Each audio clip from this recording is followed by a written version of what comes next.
মিরপুরে এখনো চলছে ক্রিকেট বোর্ডের পরিচালনা পর্ষদের সভা। দুপুর ৩টার দিকে শুরু হওয়া এই সভা এখনো চলমান। সাম্প্রতিক টি-20 বিশ্বকাপ ইস্যুতে আলোড়ন ওঠার পর এটি বিসিবির প্রথম আনুষ্ঠানিক সভা।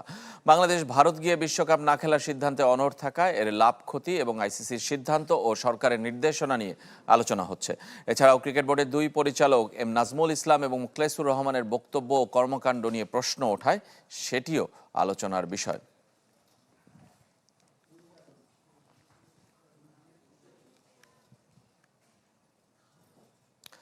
এই মুহূর্তে মিরপুর স্টেডিয়াম থেকে যোগ দিচ্ছেন শফিউদ্দিন শাওন।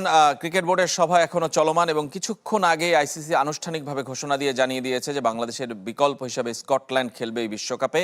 সুতরাং এই বৈঠক নিশ্চয়ই আরো দীর্ঘায়িত হতে পারে। এখন যেহেতু একদমই পুরোপুরি আনুষ্ঠানিক ঘোষণা, তার ভিত্তিতেই নিশ্চয়ই আলোচনা চলছে। এবং কি আলোচনা হয়েছে, কোনো ধারণা কি পেয়েছেন কিনা? যে ৫ ঘন্টা যাবৎ বিসিবির যে সভা সেটা চলছে। আমরা বিকেল থেকে দেখছিলাম যে ভারতীয় ক্রিকেট ভিত্তিক ওয়েবসাইট ক্রিকবাজ এবং ক্রিকইনফো তখন সংবাদটি প্রচার করেছিল যে বাংলাদেশকে বাদ দিয়ে বিকল্প হিসাবে স্কটল্যান্ডকে নিয়ে নেওয়া হয়েছে। আপনার মাধ্যমে আমরা এখন জানলাম যে বাংলাদেশের বিশ্বকাপ খেলার স্বপ্ন আসলে একেবারে শেষই হয়ে গেল, অর্থাৎ স্কটল্যান্ড খেলতে যাচ্ছে। কিন্তু সভায় যে আপডেটটা আসতে পারে, আপনি যেটা বলছিলেন যে হয়তো আরো আলোচনা হতে পারে, আসলে আলোচনা হতে পারে যেটা নিয়ে, সেটা হচ্ছে যে বাংলাদেশের পরবর্তী পরিকল্পনা কি হবে। যেহেতু বিশ্বকাপ যে ১ মাস খেলার কথা ছিল, সেই ১ মাস বাংলাদেশের ক্রিকেটাররা কি করবে, সেই পরবর্তী যে আপডেটটা, সেই আপডেটটা হয়তো জানাতে পারে বিসিবি আমাদেরকে আলোচনার পরবর্তী সময়ে। তাছাড়াও বিসিবির একজন পরিচালক আজকেও পদত্যাগ করেছেন, ইশতিয়াক সাদেক, তার কথা আমরা শুনছিলাম।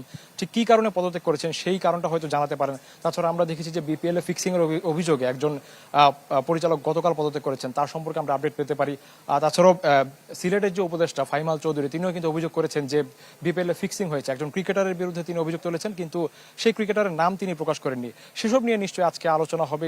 সেই আলোচনার যে বিষয়বস্তু, সেটা হওয়ার পরে হয়তো আমরা জানতে পারবো বা হয়তো সংবাদ মাধ্যমে জানিয়ে দেওয়া হবে যে আজকে কি সিদ্ধান্ত আসলে নেওয়া হয়েছে। তবে মূল এজেন্ডা কিন্তু অবশ্যই বিশ্বকাপ। বাংলাদেশের যে পরবর্তী যে পরিকল্পনা কি হতে চলেছে, প্লেয়ারদেরও দাবি যে একটা টুর্নামেন্ট যাতে বিসিবি সেখান থেকে অ্যারেঞ্জ করে।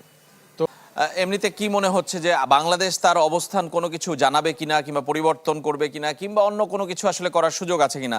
সেই সব সুযোগগুলোর তো আসলে শেষ এখন। মানে বাংলাদেশ আসলে কি করতে পারে? আজকের এই সভা থেকে আর কোনো ঘটনা আসতে পারে কিনা, আপনার কি মনে হচ্ছে?